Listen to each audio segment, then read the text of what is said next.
একদিন বিকেলে কাকিমা আর আমি বারান্দায় বসে গল্প করছিলাম। কাকিমা হঠাৎ করে আমার হাত ধরে বললেন, জানিস শিবেন্দ্র, জীবনের কিছু স্বপ্ন থাকে যা আমরা কখনো পূরণ করতে পারি না, কিন্তু সেই স্বপ্নগুলোই আমাদের বাঁচিয়ে রাখে। তার চোখ তখনও ভেজা ছিল, আমি বুঝতে পারছিলাম তিনি কিছু বলতে চাইছেন যা তার মনের ভেতর চাপা পড়ে আছে। আমি তাকে আরও জিজ্ঞেস করতে সাহস পাচ্ছিলাম না, শুধু তার হাত ধরে বসে রইলাম। কাকিমার এই আবেগপ্রবণতা আমাকে তার আরও কাছে টেনে আনল। আমি অনুভব করলাম আমার প্রতি তারই গভীর স্নেহ শুধু কোনো সাধারণ মমতা নয়। এর পেছনে হয়তো কোনো বন্ধুরা বাকিটা গল্পেই বলছি। তবে বন্ধুরা, তোমরা আমার চ্যানেল নতুন হলে চ্যানেলটিকে সাবস্ক্রাইব করতে ভুলবে না। বন্ধুরা, চলো তাহলে মূল গল্পে যাওয়া যাক। বন্ধুরা, আমি শিবেন্দ্র, আমি কলকাতার একজন ছেলে। আজকে আমি তোমাদের যে গল্পটা বলব সেটা আমার কাকিমাকে নিয়ে। আমার এই গল্পটা শুরু হয় যখন আমি স্কুলের গণ্ডি পেরিয়ে কলেজে প্রবেশ করছিলাম। তখনও আমি জানতাম না আমার জীবনে এক অসাধারণ মানুষের আগমন ঘটতে চলেছে, যিনি আমার ধারণাকে পাল্টে দেবেন। আমার কাকা সঞ্জয় প্রকাশ এক প্রতিষ্ঠিত ব্যবসায়ী ছিলেন। গঞ্জের বাজারে তার বিরাট দোকান ছিল, যেখানে সকাল থেকে রাত পর্যন্ত তিনি ব্যস্ত থাকতেন। কাজই ছিল তার ধ্যান জ্ঞান। কাকিমা গীতিকা আমার কাকার স্ত্রী হিসেবে আমার জীবনে আসেন।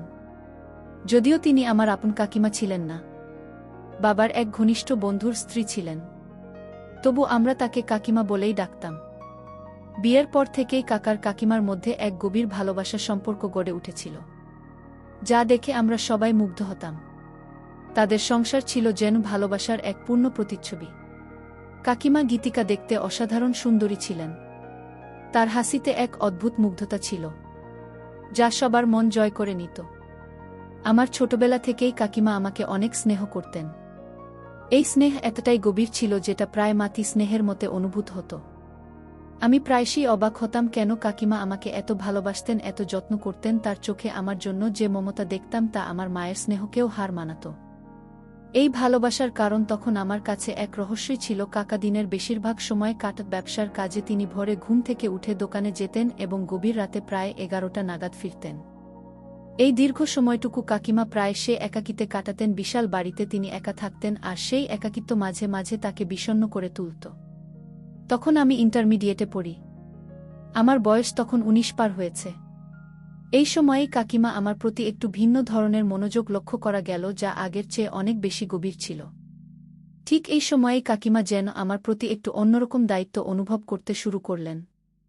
আমার প্রতি তার নজর যেন আগের চেয়ে অনেক বেড়ে গিয়েছিল। তিনি আমার পড়াশোনার খোঁজ নিতেন, আমার পছন্দের খাবার তৈরি করতেন এবং সব সময় আমার ভালো মন্দের দিকে তীক্ষ্ণ দৃষ্টি রাখতেন। আমি তখনও বুঝতে পারিনি কেন কাকিমা আমাকে এত স্নেহ করতেন, এত ভালোবাসতেন। তারই গভীর ভালোবাসার পেছনের কারণটা আমার কাছে তখনও অজানাই ছিল। কিন্তু তার এই মমতা আমার মনে এক অদ্ভুত ভাল্লাগা তৈরি করেছিল। কাকিমা যখনই একা থাকতেন আমাকে নিয়ে গল্প করতেন। তার দিনের ঘটনা, তার অনুভূতি, ছোটবেলার স্মৃতি সবকিছুই আমার সঙ্গে ভাগ করে নিতেন। আমিও মুগ্ধ হয়ে শুনতাম তার কথা। ধীরে ধীরে আমাদের মধ্যে একটি সুন্দর এবং বন্ধুত্বপূর্ণ সম্পর্ক গড়ে উঠল। এটি ছিল এক নির্ভেজাল সম্পর্ক, যেখানে বিশ্বাস আর স্নেহ ছিল মূল ভিত্তি। এই মেলামেশার ফলে আমি কাকিমাকে আরও ভালোভাবে চিনতে শুরু করলাম। একদিন কাকিমার সঙ্গে গল্পের মাঝে কৌতূহলবশত আমি তাকে প্রশ্ন করলাম, কাকিমা, তুমি আমাকে এত ভালোবাসো কেন? আমার প্রশ্ন শুনে কাকিমার মুখে এক স্নিগ্ধ হাসি ফুটে উঠল। তিনি কিছুক্ষণ আমার দিকে তাকিয়ে রইলেন, তারপর খুব শান্ত গলায় বললেন, কেন তোকে এত ভালোবাসি তার সময় হলেই বুঝবি। তারই কথায় আমার কৌতূহল আরও বেড়ে গেল। কি সেই রহস্য যা কাকিমা লুকিয়ে রেখেছেন? এইভাবেই কাকিমার সঙ্গে আমার গল্প আড্ডা চলতে থাকল, যা আমার জীবনের এক নতুন দিগন্ত উন্মোচন করছিল। কাকিমার সেই উত্তর, কেন তোকে এত ভালোবাসি তার সময় হলেই বুঝবি, আমার মনে এক গভীর কৌতূহল জাগিয়ে তুলল। আমি ভাবতে শুরু করলাম, এমন কি কারণ থাকতে পারে যার জন্য কাকিমা আমাকে এতটা স্নেহ করেন? এই প্রশ্নটি আমার মনে ঘুরপাক খেত, কিন্তু আমি কোনো উত্তর খুঁজে পেতাম না। আমি জানতাম কাকিমা খুব সরল মনের মানুষ, তার ভালোবাসার পিছনে নিশ্চয়ই কোনো পবিত্র উদ্দেশ্য আছে। কিন্তু সেই উদ্দেশ্যটা কি তা আমার কাছে সম্পূর্ণ অজানা ছিল। কাকার ব্যস্ততা দিনের পর দিন বেড়েই চলছিল। সকাল থেকে রাত অবধি তিনি দোকানেই থাকতেন। এর ফলে কাকিমার একাকিত্ব আরও বাড়ছিল। বিশাল বাড়িতে দিনের বেলা তিনি একাই সময় কাটাতেন। কাকার অনুপস্থিতিতে কাকিমা প্রায়শই আমাকে তার পাশে চাইতেন। তার নিঃসঙ্গ মুহূর্তগুলোতে আমি ছিলাম তার একমাত্র সঙ্গী। আমরা দুজন ঘন্টার পর ঘন্টা গল্প করতাম। তিনি তার ভালো লাগা মন্দ লাগা, সংসারে ছোটখাটো সমস্যা সবকিছু আমার সঙ্গে নির্দ্বিধায় ভাগ করে নিতেন। আমাদের এই নৈকট্য ধীরে ধীরে এক নিবিড় বন্ধুত্বে পরিণত হল। কাকিমার সঙ্গে কথা বলতে আমার খুব ভাল লাগত। তার জীবনবোধ, অভিজ্ঞতা এবং তার মমতা ভরা দৃষ্টিভঙ্গি মুগ্ধ করত। এই সম্পর্কটি আমার কৈশোরের এক গুরুত্বপূর্ণ অংশ হয়ে দাঁড়াল। আমি অনুভব করতাম কাকিমা শুধু আমার কাকিমাই নন, তিনি আমার একজন সত্যিকারের বন্ধু, যার কাছে আমি সব কিছু বলতে পারি। তার সান্নিধ্যে আমি এক ধরনের মানসিক শান্তি পেতাম। একদিন বিকেলবেলা কাকিমা তার পুরনো অ্যালবামের পাতা উল্টাতে উল্টাতে আমাকে তার শৈশবের গল্প শোনাচ্ছিলেন। তার চোখে মুখে এক অদ্ভুত উজ্জ্বলতা ছিল। গল্প করতে করতে তিনি হঠাৎ থমকে গেলেন একটি ছবির উপর। ছবিটি ছিল তার ছোটবেলার। কাকিমা দীর্ঘশ্বাস ফেলে বললেন, জানিস শিবেন্দ্র, জীবনের কিছু সম্পর্ক অদ্ভুতভাবে আমাদের সাথে জড়িয়ে যায়, যা আমরা চাইলেও ভুলতে পারি না। তারই কথায় এক বিষাদের ছায়া নেমে এল। আমি কাকিমার পাশে বসে মনোযোগ দিয়ে তার কথা শুনছিলাম। তার কথায় কেমন যেন একটা রহস্য লুকিয়েছিল। আমি অনুভব করছিলাম তিনি হয়তো এমন কিছু বলতে চাইছেন যা তার মনের গভীরে লুকোনো আছে, কিন্তু তিনি বলছিলেন না। আমি জিজ্ঞেস করলাম, কোনো সম্পর্কের কথা বলছো কাকিমা? কাকিমা আমার দিকে তাকিয়ে হালকা হাসলেন, কিন্তু কোনো উত্তর দিলেন না। তার চোখে এক অজানা বেদনা ফুটে উঠল যা আমার মনকে স্পর্শ করল। কাকিমার এই নীরবতা আমার কৌতূহল আরও বাড়িয়ে দিল। আমি বুঝতে পারছিলাম তার জীবনের এমন কিছু অধ্যায় আছে যা হয়তো তিনি এখনও কাউকে বলেননি। এই রহস্যময়তা আমাদের সম্পর্ককে আরও গভীর করে তুলছিল। আমি চাইছিলাম কাকিমা আমাকে বিশ্বাস করে তার মনের সব কথা বলুন। তার এই গোপন বিষাদ আমার মনে তার প্রতি আরও বেশি সহানুভূতি জাগিয়ে তুলেছিল। প্রতিদিন কাকিমার সঙ্গে কাটানোর সময়গুলো আমার জীবনের এক অবিচ্ছেদ্য অংশ হয়ে উঠল। আমি কলেজে যেতাম, বন্ধুদের সঙ্গে আড্ডা দিতাম, কিন্তু দিন শেষে কাকিমার সঙ্গে সময় কাটানোটা যেন এক অন্যরকম শান্তি দিত। তার হাসি, তার কথা, তার নীরবতা সব কিছুই আমার কাছে মূল্যবান হয়ে উঠেছিল। আমি অনুভব করতাম এই সম্পর্কটা সাধারণ কোনো সম্পর্ক নয়, এর পেছনে নিশ্চয়ই কোনো বিশেষ কারণ আছে। আমি তখনও জানতাম না কাকিমা কেন আমাকে এতটা স্নেহ করতেন। তার ভালোবাসার গভীরতা আমাকে অবাক করত। তবে একটি বিষয় স্পষ্ট ছিল, কাকিমার এই ভালোবাসা কোনো খারাপ উদ্দেশ্যে ছিল না। এর পেছনে নিশ্চয়ই কোনো পবিত্র কারণ লুকিয়ে আছে যা তিনি সঠিক সময়ে প্রকাশ করতে চেয়েছিলেন। এই অপেক্ষায় আমার মনে এক অদ্ভুত আকর্ষণ তৈরি করেছিল। কাকিমার নীরবতা আর তার চোখে ফুটে ওঠা বিষাদমাখা দৃষ্টি আমাকে আরও ভাবিয়ে তুলল। আমি বুঝতে পারছিলাম তার অতীতে এমন কোনো ঘটনা আছে যা তাকে আজও যন্ত্রণা দেয়, এবং সেই স্মৃতিই হয়তো আমার প্রতি তার এই গভীর স্নেহের মূল কারণ। কিন্তু কি সেই ঘটনা? এই প্রশ্নটা আমার মনকে সারাক্ষণ আলোড়িত করত। আমি চাইতাম কাকিমা আমাকে বিশ্বাস করে তার মনের সব কথা বলুন, কিন্তু তার উপর জোর করতে পারতাম না। কাকার ব্যস্ততা যখন চরমে উঠত, কাকিমা তখন একাকিত্বের মধ্যে ডুবে যেতেন। আমি অনুভব করতাম এই বিশাল বাড়িতে তিনি যেন এক অদৃশ্য খাঁচায় বন্দী, তার জীবন যেন শুধু কাকার অপেক্ষায় কেটে যাচ্ছিল।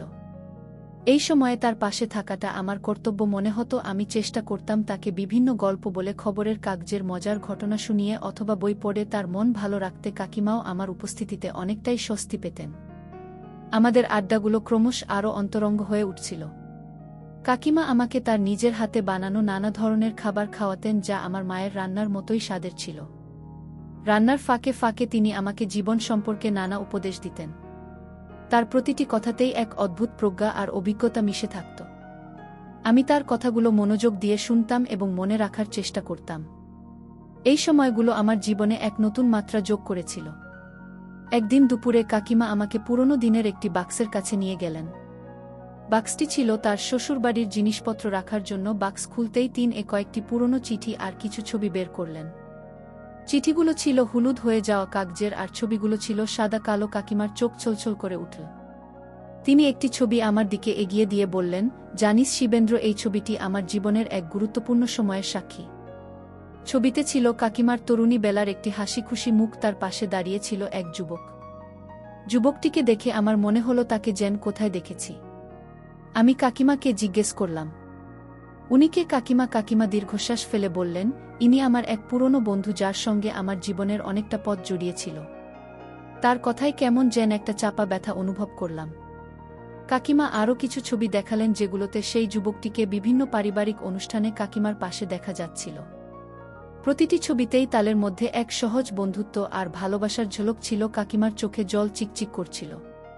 তিনি খুব ধীরে ধীরে বললেন, জীবন সব সময় আমাদের পরিকল্পনা অনুযায়ী চলে না।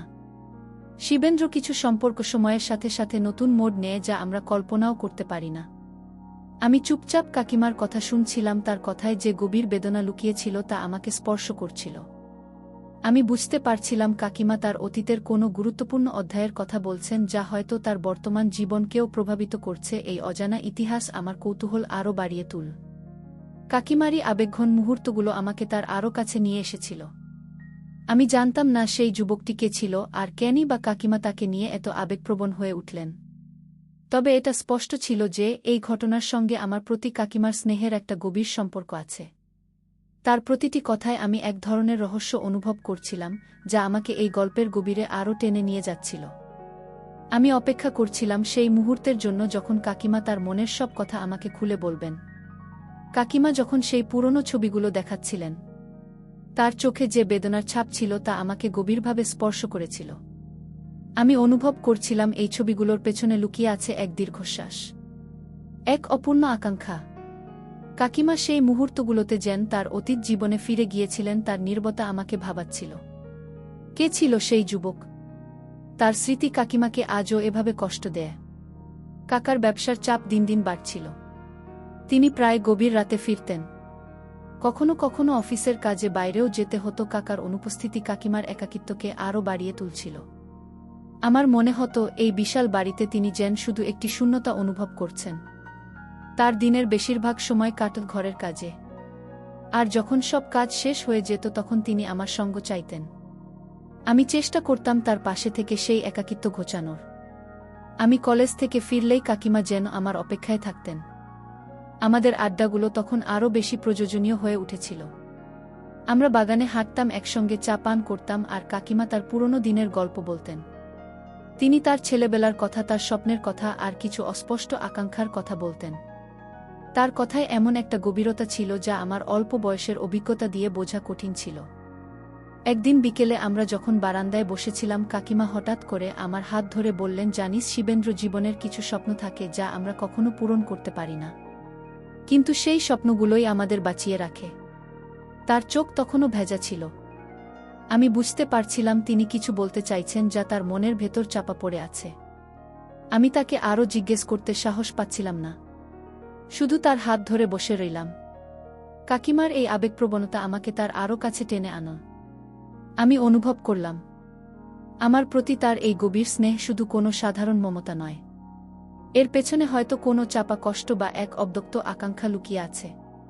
তার প্রতিটি কথায় আমি যেন এক নীরব আহ্বান অনুভব করতাম। তিনি আমাকে এমনভাবে দেখতেন যেন আমার মধ্যে তিনি এমন কিছু খুঁজে পেতেন যা অন্য কেউ দেখে না। আমি তখনও সেই যুবকটির পরিচয় জানতে পারিনি, বা কেন কাকিমা তাকে নিয়ে এত আবেগপ্রবণ ছিলেন। কিন্তু এটা স্পষ্ট ছিল যে এই ঘটনার সঙ্গে আমার প্রতি কাকিমার ভালোবাসার এক গভীর সংযোগ ছিল। তার সেই রহস্যময় হাসি, তার ভেজা চোখ, আর তার নীরব আকাঙ্ক্ষা সব কিছুই আমাকে গল্পের গভীরে আরও টেনে নিয়ে যাচ্ছিল। আমি এক গভীর আগ্রহ নিয়ে অপেক্ষা করছিলাম সেই মুহূর্তের জন্য, যখন কাকিমা তার হৃদয়ের সব কথা খুলে বলবেন। আমাদের সম্পর্কটি সময়ের সাথে সাথে আরও শক্তিশালী হয়ে উঠছিল। আমি কাকিমাকে শুধু একজন অভিভাবক হিসেবে নয়, একজন বিশ্বস্ত বন্ধু হিসেবেও দেখতে শুরু করেছিলাম। তার প্রতিটি পরামর্শ, প্রতিটি কথা আমার মনে গভীরভাবে ছাপ ফেলত। আমি জানতাম তার এই স্নেহ অকৃত্রিম এবং এর পেছনে অবশ্যই একটি মহৎ উদ্দেশ্য আছে। তবে সেই উদ্দেশ্য কি তা এখনও আমার কাছে এক রহস্যই ছিল। কাকিমার নীরব প্রতিজ্ঞা আর তার চোখে লুকানো বেদনা আমার মনে এক অদ্ভুত অস্থিরতা তৈরি করেছিল। আমি জানতাম তিনি এমন কিছু গোপন করছেন যা তার জীবনের এক গুরুত্বপূর্ণ অধ্যায়। সেই অজানা অধ্যায় জানার জন্য আমার আগ্রহ দিন দিন বেড়েই চলছিল।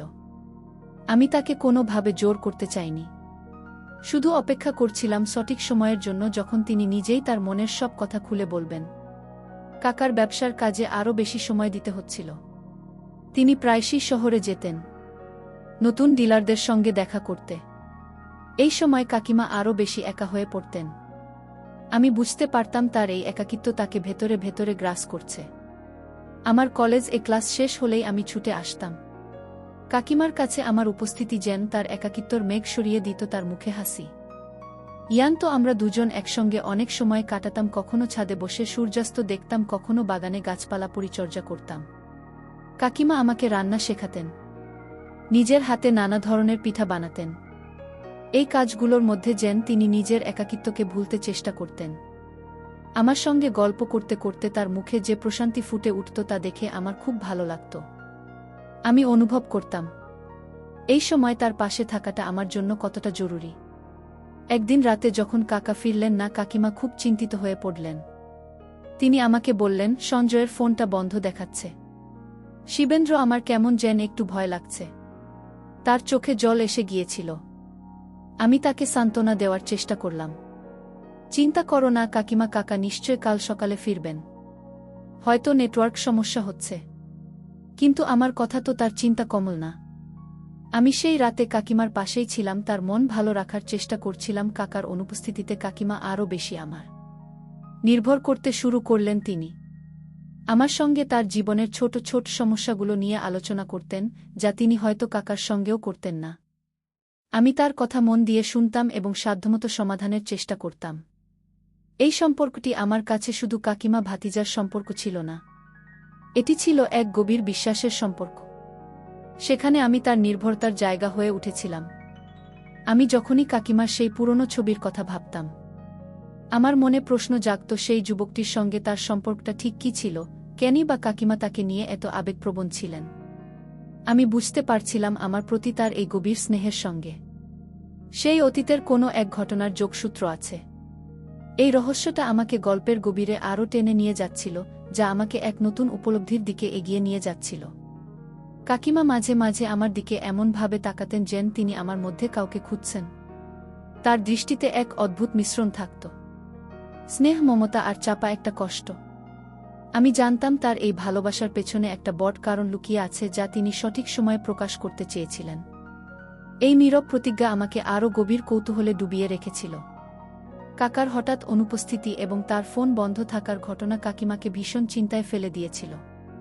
সেই রাতে আমি তার পাশে ছিলাম, তাকে সাহস যোগাচ্ছিলাম, কিন্তু তার ভেতরের অস্থিরতা আমি স্পষ্ট বুঝতে পারছিলাম। কাকিমা বারবার ফোন চেষ্টা করছিলেন, আর তার মুখ দেখে মনে হচ্ছিল যেন কোনো পুরনো ভয় তাকে আঁকড়ে ধরেছে। আমার প্রদীপ আর নির্ভরতা তখন আরও বেড়ে গিয়েছিল। পরের দিন সকালে কাকা ফিরলেন।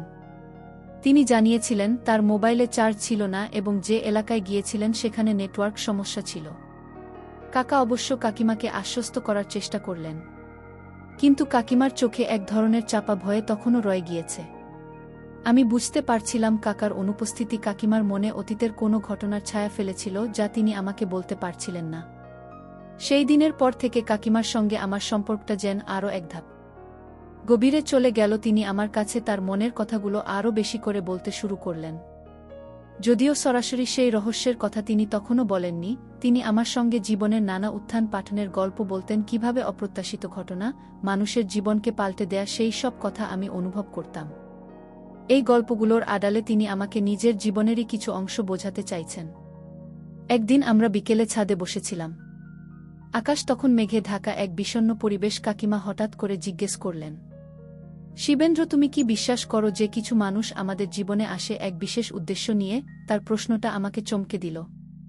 আমি ভেবেছিলাম তিনি হয়তো আমার মনের কথা বুঝতে পেরেছেন। আমি বললাম, হ্যাঁ কাকিমা, আমি বিশ্বাস করি কখনো কখনো কিছু মানুষ আমাদের জীবনকে এক নতুন দিকে ঘুরিয়ে দেয়। কাকিমা আমার দিকে দীর্ঘক্ষণ তাকিয়ে রইলেন, তার চোখে তখন এক গভীর আবেগ। তিনি ধীরে ধীরে বললেন, শিবেন্দ্র, তুমি হয়তো জানো না, কিন্তু তোমার মধ্যে আমি এমন কিছু দেখতে পাই যা আমাকে অনেক পুরনো স্মৃতি মনে করিয়ে দেয়। সেই শিক্ষাটাই আমাকে আজ এইখানে নিয়ে এসেছে। তার কথাগুলো আমার মনে আরও কৌতূহল জাগিয়ে তুলল।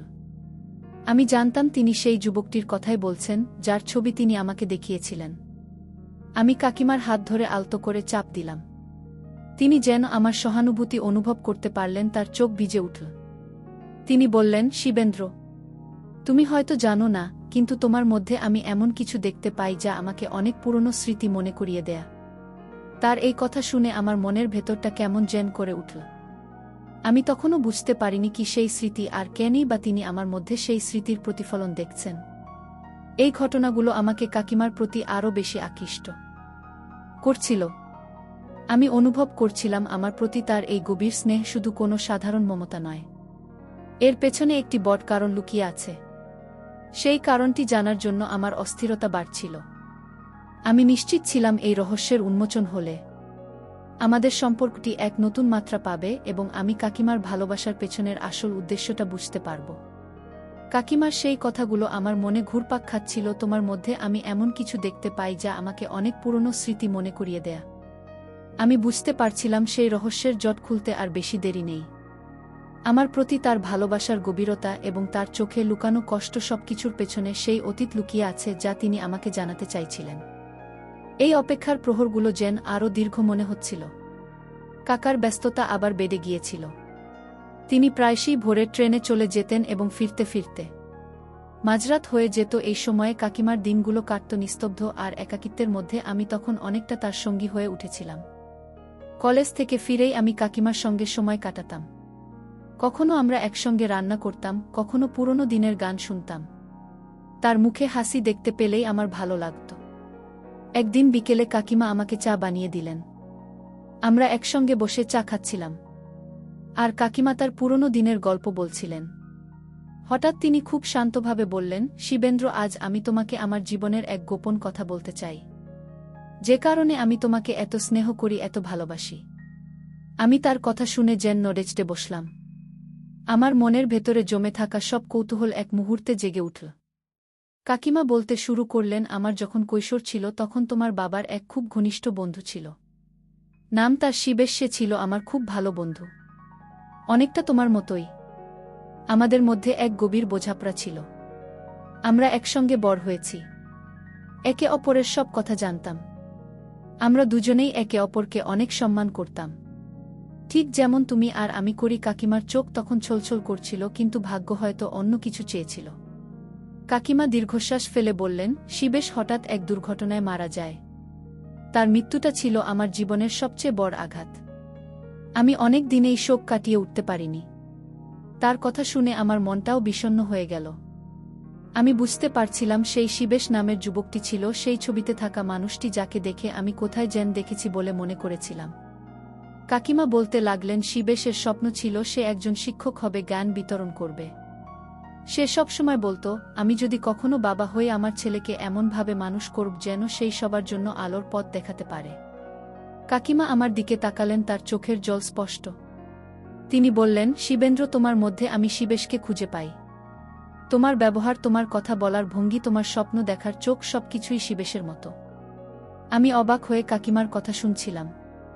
আমার মনে হচ্ছিল যেন আমার পায়ের নিচের মাটি সরে যাচ্ছে। কাকিমার এই ভালোবাসার পেছনের কারণটা তখন স্পষ্ট হয়ে উঠল। তিনি আমাকে ভালোবাসতেন কারণ আমার মধ্যে তিনি তার হারিয়ে যাওয়া বন্ধুর শিবেশকে দেখতে পেতেন। তার এই স্নেহ কোনো খারাপ উদ্দেশ্যে ছিল না, বরং ছিল এক পবিত্র স্মৃতি আর অপূর্ণ আকাঙ্ক্ষার প্রতিচ্ছবি। কাকিমার প্রথাগুলো আমার ভেতরে এক গভীর উপলব্ধির জন্ম দিল। আমার প্রতি তার এই অকৃত্রিম ভালোবাসার পেছনের কারণটা যখন জানতে পারলাম তখন আমার মনের সব ভুল ভেঙে গেল। আমি এতদিন ভেবেছিলাম তার স্নেহের কারণ হয়তো অন্য কিছু, কিন্তু যখন জানলাম যে তিনি আমার মধ্যে তার প্রিয় বন্ধু শিবেশকে খুঁজে পান, তখন কাকিমার প্রতি আমার শ্রদ্ধা আরও বেড়ে গেল। তার চোখে আমি শুধু মমতা আর হারানোর ব্যথা দেখলাম। সেই দিন থেকে আমাদের সম্পর্কটা আরও দৃঢ় হল। কাকিমার একাকিত্ব ঘোচানোর জন্য আমি আরও বেশি সময় তার পাশে থাকতাম। তার জীবনের অপূর্ণতার গল্প শুনে আমি যেন এক নতুন দায়িত্ব অনুভব করতে শুরু করলাম। কাকিমার শিবেশের স্বপ্নপূরণের কথা বলতেন, আর আমিও তার কথার মধ্যে দিয়ে যেন শিবেশী মহান উদ্দেশ্যকে নিজের মধ্যে ধারণ করতে চাইছিলাম। কাকিমার চোখে দেখা সেই স্বপ্নগুলো আমার মনে এক নতুন প্রেরণা জায়গা ছিল। আমার কলেজের পড়াশোনাও শেষ হল। এরপর আমি সমাজের জন্য কিছু করতে চাইলাম। কাকিমার সেই স্মৃতি আর শিবেশের স্বপ্ন আমার পথপ্রদর্শক হয়ে উঠল। আমি সিদ্ধান্ত নিলাম সুবিধাবঞ্চিত শিশুদের জন্য একটি শিক্ষাকেন্দ্র গড়ে তুলব, যেখানে শিবেশের মতো আরও অনেক প্রতিভাবান শিশু জ্ঞানের আলো আলোকিত হতে পারবে। এই উদ্দেশ্য আমার জীবনের এক নতুন লক্ষ্য হয়ে দাঁড়াল। কাকাও আমার এই উদ্যোগের সব রকম সাহায্য করলেন। তিনি আমার পাশে দাঁড়ালেন এবং কাকিমার পুরনো স্মৃতিকে সম্মান জানালেন। কাকিমার চোখ তখন আনন্দে ভরে উঠেছিল। তিনি বলেছিলেন, শিবেশের স্বপ্নটা আজ তোমার মধ্যে দিয়ে পূরণ হচ্ছে শিবেন্দ্র।